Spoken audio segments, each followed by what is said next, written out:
પાટણ જૈન મંડળ સંચાલિત બીકે સાલ્વી education campus મુકામે સેમિનાર યોજાયેલ આજરોજ તારીખ 12/2/2026 ગુરુવારના દિવસે પાટણ જૈન મંડળ સંચાલિત બીકે સાલ્વી એજ્યુકેશન કેમ્પસ મુકામે મહિલા અને બાળ વિભાગ કચેરી પાટણ દ્વારા આયોજિત કામકાજના સ્થળે મહિલાઓની જાતીય સતામણી અધિનિયમ 2013 હેઠળ કાયદાકીય માર્ગદર્શન હેતુ સેમિનાર કાર્યક્રમનું આયોજન કરેલ હતું।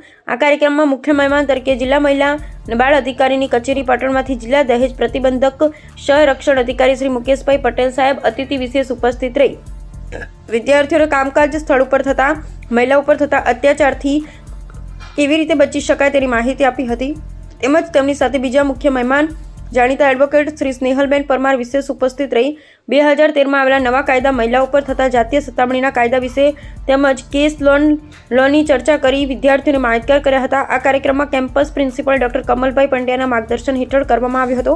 આર્ટ્સ કોલેજના એચઓડી ડોક્ટર પારસભાઈ ખમાર સાહેબે કોલેજ તેમજ કેમ્પસમાં ચાલતી પ્રવૃત્તિઓ વિશે માહિતી આપી હતી। આ કાર્યક્રમમાં પ્રદીપ લો કોલેજના incharge principal doctor Vijaysinh Thakor તેમજ આર્ટ્સ સાયન્સ કોમર્સ તેમજ લો કોલેજના એચઓડી તેમજ અધ્યાપક મિત્રો તમામ કોલેજના કર્મચારીઓ હાજર રહ્યા હતા તેમજ મોટી સંખ્યામાં વિદ્યાર્થીઓ હાજર રહી કાર્યક્રમને સફળ બનાવ્યો। કાર્યક્રમના સમાપન બાદ વિદ્યાર્થી તેમજ સ્ટાફ મિત્રોએ સાથે ભોજન કર્યા બાદ કાર્યક્રમને પૂર્ણ જાહેર કર્યો। અહેવાલ શ્રી પી કે ડાભાની।